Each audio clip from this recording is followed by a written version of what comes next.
chain of disaster is now complete.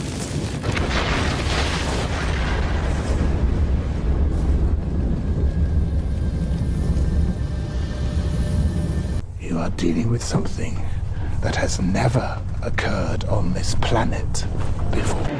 I'm pleased to report that the situation in Chernobyl is stable. In terms of radiation, I'm told it's the equivalent of a chest X-ray. No, Chernobyl is on fire.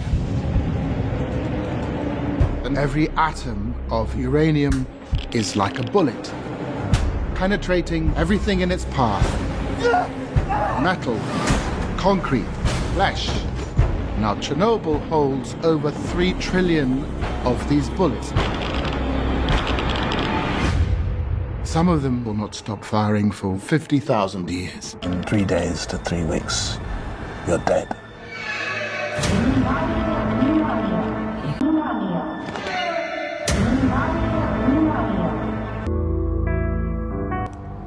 The Chernobyl disaster is considered one of, if not the biggest man-made disasters in history.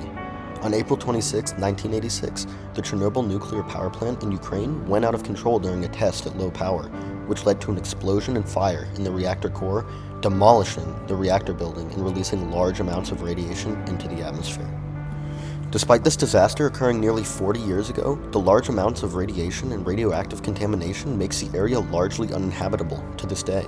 This 1,600 square mile area is known as the Chernobyl Exclusion Zone, or CEZ for short, and it serves as a haunting reminder of human error and its consequences.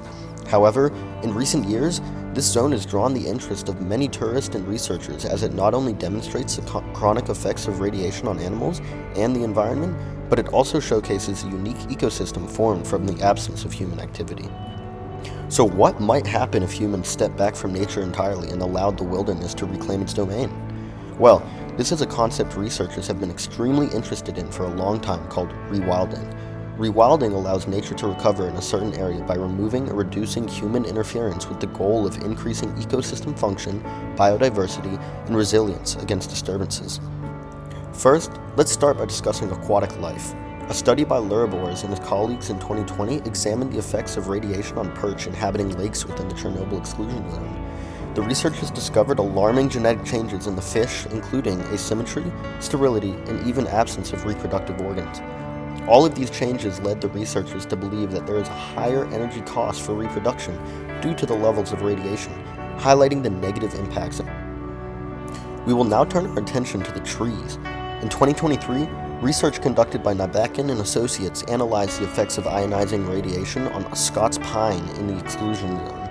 This study found significant DNA damage in the tree shoots and needles, along with increased resin ducts as a response to stress from radiation. Although Scots pines have developed defense mechanisms against the radiation, these findings indicate that the chronic radiation could continue to impair the growth and reproductive success of future generations. Despite these negative impacts from the radiation, studies from Dombrovski and colleagues were able to highlight some long-term effects of rewilding in the exclusion zone, specifically regarding raptors. In their research, they found that over a period of 22 years, despite some endangered raptors experiencing population declines, others, mostly specialist raptors, showed significant population increases. This indicates a reversal in the degradation of the environment, which is a powerful reminder of nature's ability to recover. A 2015 examination by Darabina and her team also revealed that large mammal populations such as boars, elk, and red deer are all thriving in the CEZ.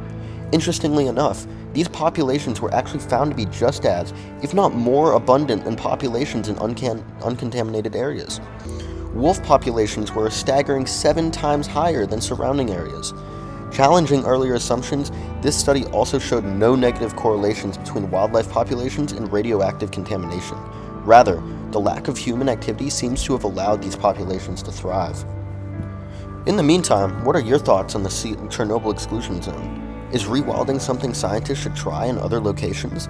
Do you think the radiation will continue to impact wildlife populations? Let me know down below. Before I go, allow me to leave you with one more thought. Please take care of your environment and the earth around you, as 8.2 billion other people live there. Do your part.